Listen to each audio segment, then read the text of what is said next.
أعوذ بالله من الشيطان الرجيم. بسم الله الرحمن الرحيم. رب اشرح لي صدري ويسر لي أمري واحلل عقدة من لساني يفقه قولي. اللهم أرنا الحق حقا وارزقنا اتباعه وأرنا الباطل باطلا وارزقنا اجتنابه. اللهم اجعلنا من الذين يستمعون القول فيتبعون أحسنه. أولئك الذين هداهم الله وأولئك هم أولو الألباب. musidɓe julɓe tedduɓe teddirɓe l'islam, ɓawon yettude o hanaɗo yettede ko Allah du'ano nelaɗo makko sallallahu alayhi wa sallam, kanko e ɓeygure makko e sahabaɓe makko ɓen fo e kala jokkuɗo lawol ɓeɗo ila yawmil qiyama. musidɗo moɗon Abdallah Diallo Brixel salmini on salminago dina, salminago l'islam, salminago yimɓe aljanna ka aljanna. Yo Allah waɗan on kala heɗoyiɗo nde yewtere ɗo, feƴƴinoye nde yewtere ɗo, gollitiroye nde yewtere ɗo, jeyaɗo e yimɓe aljanna. Ara e o bimbi ɗo ka Facebook meɗen ɗo lawol kisal, yo Allah hisin en adna o malnoya en lakara. Mi faala andintinde ɗo ko ɓuri e raɓɓiɗude, wona ko jutata.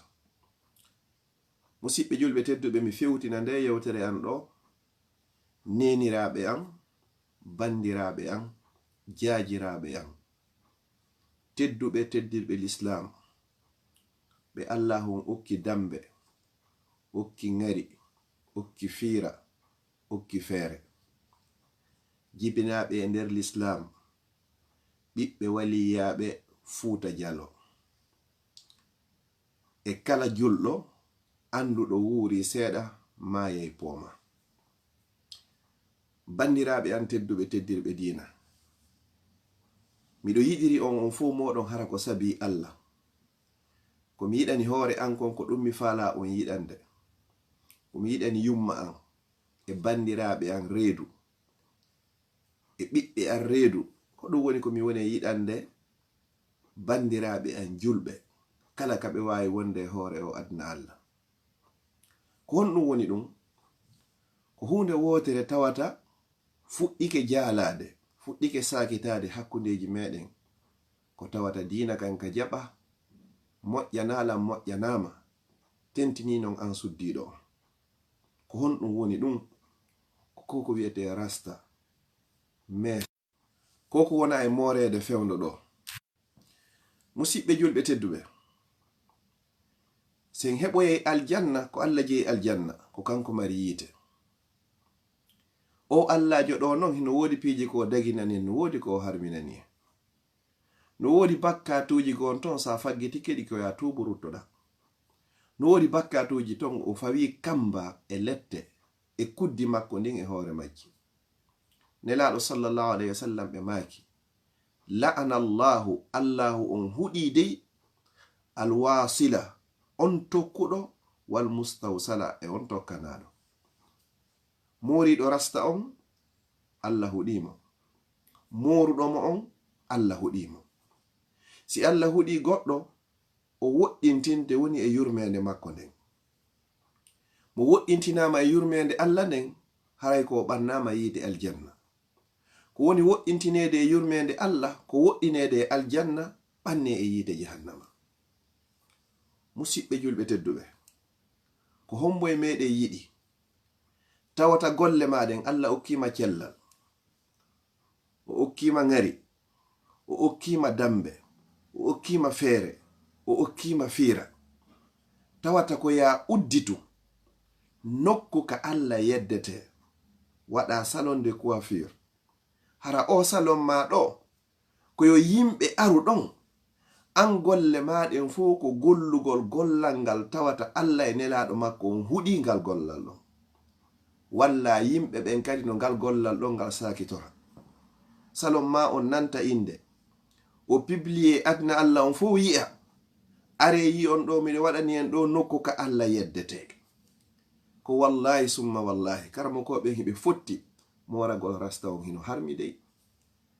musidɓe julɓe tedduɓe, bandiraɓe an tedduɓe, ko hombo e men yiɗi accugol sifa ndiɗo dondi, ko hombo e meɗen yiɗi ronede sifa ɗum ɗo. Allah okkorima dewgal, o okkorima ɓiɓɓe, hara a yalta e bimbi hewta kikiɗe, hara ɗaɓɓere ma nden fuu hara ko ɗaɓɓiroygol hino harmiri. Adda nyammina ɗum ɗo ɓiɓɓe ma ko honno ɓe barkirta.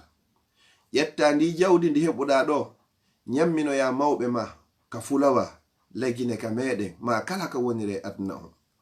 ɓeɗo ɓe du'anoma ko honno ɗum ɗo jaborta. ɓe mawɓe men ton ko ɓe innocent, ɓe nyama ɗum ɗo ɓe anda kamɓe ko honno heɓori. ɓena yalla waɗu barke ɓiɗɗo am. Bandirawo tedduɗo, ƴetta ndi jawdi ɗo darnira cuuɗi. ƴetta ndi jawdi ɗo soda otoje. ƴetta ndi jawdi ɗo soda balisenji e conci ɓornoɗa. fewta Allah inna hiɗa juulude. conci ɗi ɓorniɗa ɗin hino harmi. suudu ko wonɗa yoɓude luwaye ko hino harmi. nyamete ko nyamuɗa kon ko coggu ko harmi. yaha ka meɗen natoya e suudu darninandu ko harmi. ko hanno Allah jabiniranayma ɗum ɗo. bandirawo tedduɗo, hiɗa yiɗi mayugol hara ko ɗum ɗo woni ko accata ɓawo ma. ɗi cuuɗi ɗi darnuɗa yimɓe ɓen hoɗa e majji nafitora, lorra on, kamba on, lette ɗen fof ko hoore ma fayi. ɓay ko a woni ko ɗaɓɓi. bandirawo tedduɗo, a anda mi anda ko hondetuma mayde nangata goɗɗo e meɗen. hiɗa yiɗi yo mayde nden nange hara hiɗa acci salonde coiffure ka yimɓe ɓe Allah on huɗi yahata moro. bandirawo tedduɗo, hiɗa yiɗi yo mayde nden nange a anda mi anda ko amma ko an woni ko adoto. nde malakul mawti ndeno aranama hara rasta hino ka hoore maɗa. hiɗa yiɗi tawdoygol Allah e ɗi rastaji ka hoore ma. haysi tawi a jogake sukundu bandirawo tedduɗo, ɗum wona ella, kono wata ƴettu ko Allah subhanahu wa ta'ala on harmini fawa ɗum e hoore ma. sa maydi e ɗum ɗo, si a maydi e ɗiɗo hiɗi ka hoore ma, ko honno goɗɗo du'oranayma. ene si a maydi e ɗi koyo ɓe sancuɗi ɓe inna fiwata yaadu e majji, Allah himo renteɗi ɗa wondi e malaikaɓe wonɓe windude. ka koyo ɓe accu sa maydi e ɗiɗo ɓay a anda ko honituma mayata tawdoya e jomi ma e ɗiɗo. malaikaɓe ɓen ɗiɗo munkari e nakiri ɓe ara landitagol maka nder kaburu ma hara hiɗa mori rasta. miijiti moƴƴa bandirawo tedduɗo, hara ndarari min komi woni e wolde ɗo kon, ene a weltoray ɗum ɗon. yo malaikaɓe ɓen tawe nde hiɗa maya rastano ka hoorema. yo nawnare fiɗe waloɗa hiɗa muuse cenɗe fo hara rasta hino ka hoorema. bandirawo tedduɗo, a yiɗay hara ɓiɓɓe maɓen ko ronay mako ko ko harmiɗo. a yiɗay ɓiɓɓe maɓen ronama ko ko harmiɗo ɗi salonde ko wafirji ɗo. est ce que haray battane woƴƴi? wallahi leyɗe porto no wodi nokkeli buyno ɗaɓɓirte, kono ndaari dammugal goo kadi har wonagal ɗo. wallahi bandirawo tedduɗo, andu ɗo pellet min wo awwo ko wadna juuti wo nyande goo dey o lannay. hande hiɗa jogi cellal, wallahi nyande goo a nawnay. hande hiɗa mari feere no gase dey nyande goo lanna. hande hiɗa wuuri, kono wallahi pellet nyande goo kadi a maayay. bandirawo an tedduɗo teddirɗo diina, wallahi moƴƴa hinami woni ko wowli ko ɓurnaɗo tageefo ngo Muhammad sallallahu alayhi wa sallam. tawata kala mo iwtirari ɓaawo oɗo o heɓoyta aljanna. oɗo non o inni e nder sappo ɓe Allah huɗi ɓen no tawa e maɓɓe on tokkuɗo ma tokkanaɗo, moriɗo rasta ma moruɗo rasta. jon non ƴetta an gorko on kadi coggo rasta, jonna ɓeyguma ma jonga ɓiɗɗo ma on yo yaw o moroyo. mbuɗi ɗi heɓirɗa no dagori ma no heɓirɗa no ɗi harmiri, jaɓe ɗiɗo yahun moroyo ɗon, hollon Allah hiɗon wawi mo yeddude ɓay o jonni on cellal. goɗɗo si o nawni o walike haaju makko ala e parago, si o nawni o walike haaju makko ala e salonde coiffure. kono sa mayi e acci ɗum non pellete innide kaari kay ko ɗum ɗoni ko acci. bandirawo tedduɗo, o salonde coiffure maɗa ene ko juulirɗe jelum darnoɗa. bandirawo tedduɗo, no gasa on tigi anda hay ko honto makka hikkori. o waɗo yaari umra wona fere kan o hajjoya, o darnari juulirde, o jasari koloyru, o tutari leggal, o waɗari pompi, o sodari deftere, o naɓi e juulirde. hara conci ɗi o ɓornoto ɗin non, hara ko fanɗi o complet basen goto pet no gasa mo yeyede 200 €, 300 $, 500 $, ma ɗum ko 2 500 000 francs guine. ɗiɗo hara mo ɓorni ɗiɗo, kono si innama fi sabilillahi ko ennero ma en dollar ma hara ko 1000 francs woni ko yitata sadaka. bandirawo tedduɗo ɗi mbuɗi ma ɗo Allah falaka ɗiɗo, nelaɗo falaka ɗiɗo, julɓe ɓen falaka ɗiɗo. Wata eto ha mayde nangama hara gurnam maɗan fu haray koye hore ɗum ɗo, haray moƴƴari. Bandirawo tedduɗo, si a nawni ɗo a waalo yigi ka labtane, ɓe inni nawnare nden ko nde raɓore, wona ɓiɓɓe ma, wona modi ma, wona nene ma, wona baben ma, goto e maɓɓe yarata ton. Kala na yahiɗo tolle tawi be hara be yaha, so yahi ton o yaada e hara mo waɗi mask, mo maski ɗum ɗo fo fiwata nawnare nden raɓu mo. Si tawi non an ko fi ɓeɗo wonnonoɗa dogude, ko accuɗa kon fo ko fi ɓeɗo accuɗa, ka waliɗa ɗon ɓe ara ɓe darama. Si woni haalere visite on lanni, ɓe fop maɓɓe ɓe yalta ɓe accitama e kundanko. Ida wali ga dankun ɗon, chambre hun anko tun, a isolama ton, ɓe isolima ka wuruɗa ɗo, ɓe accima an tun déjà hiɗa wuri tawa ma yaari. Kon ɗum sikkuɗa joni ɓe wawarima ɓadade ka wuruɗa ɗo sabuɗa wondi e nawnare raɓore. Kon ɗum sikkuɗa si wonkiki yalti, ko ɓe wallata heña, ɓe ukkama e nder kesuwal, ɓe ukkoyoma e nder ngayka, ɓe yilto hande kadi ɓe ara ɓe nyama ɓe jala ɓe pooco pacanno jawdi ko accuɗa kon, hasibore mayri fop, lette mayri fop, kamba muɗum fop ko anka gabur ma woni ko hettude. Kamɓe ɓe nyama ɓe welto, kombo yangani ko an, komboni ko faggiti ko an, lette mum ko homboni ko fawi ko an, sonja mum ka nder gabru ko homboni ko fawi ko an. Bandirawo tedduɗo, ɗum ɗo wona meccal. Bandirawo tedduɗo, ɗum ɗo wona gollal. Aduna on ko juuti o ko juuti, wallahi o lannay. Gurnan ɗan koɗa weli o koɗa weli, wallahi ɗan lannay. Bandirawo tedduɗo, nyande daroyiɗa yeeso jomima, teppere ma nden nde buusata, ndeya sottata tawta ndeya, sina tuma nde Allah hon landima fi piiji ndan. No tawa e muɗum o landoytoma fi jawdi ma ndin, ko honto heɓuɗa ndi, ɓay a heɓindi kadi, ko honto woni ko faggitiɗa ndi. Bandirawo tedduɗo, Allah landitoytoma fi gurdam maɗan, koye honɗum yeɓuɗa ɗan. O landitoytoma fi sagatala yagal mangal, fe honɗum wonɗa sagata, foti ko a gorko ma ko a debbo, ko honto ɗan feƴƴi. A innayno mo a yaltayno bimbi, ha kikiɗe fo nyalla morugol tokkana yimɓe, hara malayka no jokkuma no huɗama, bimbi e kikiɗe, jemma e nyalorma. Bandirawo tedduɗo, a susay Allah, gollirgol ɗum ɗon, wurayi ɗum ɗon, haala ƴettitama e ɗum ɗon, ko honɗum wiyoyta Allah yawmal qiyama. Bandirawo tedduɗo, wona min hasibata, wona an hasibata, ko wodani neɗɗo ko yewtugol yottina, kono mi tororima sabu on mo hotanta. Mi tororima sabu on okkuɗoma cellal, okkuma ngari, jonnuma cellal ka kollima, mo wawi jaɓude ɗi kolli o waɗama dangujo, mo wawi paralysegol ɗe juuɗe ma hara a morata, o kanko jonnuma ngal cellal. Wata o jonne ngal cellal, o jonnama o nema ɗo, ƴetta o nema ɗo hara koye a darto e yeddugol mo, sansuɗen golle maɗon. Bandirawo tedduɗo, si a fawino tiggare ka hoore maɗa, wallahi a tokkata no rasta, a wattano mes.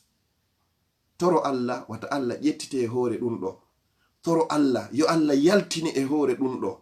Toroɗamo yo yaafoma yeru ko feƴƴi kon a wattata, kono ɗaɓɓu gollal go. A yahude jasa, soppa, rema, reena, ayna, wallahi ko ɗum ɗon ɓurma moƴƴande e di a wurde ngal gollal ɗo hara ko ɗum ɗo gollata. Ta goto jaɓu ronede sifa ɗum ɗo. Wodi woɓɓe nde ɓe maayi hara ɓe acci juulirdaji, woɓɓe hara hiɓe acci lekkolji, woɓɓe hiɓe acci duɗe, woɓɓe hiɓe waɗi pompiji, hiɓe tuti leɗɗe, ɗum ɗo fof ko golle laɓaɗe. Hara kaka yimɓe yahata moro, yimɓe yedda Allah subhanahu wa ta'ala. An gorko on mi sakkitora yewtere anden, wata woni ko wiyete kon dayus ka nder galle maɗa.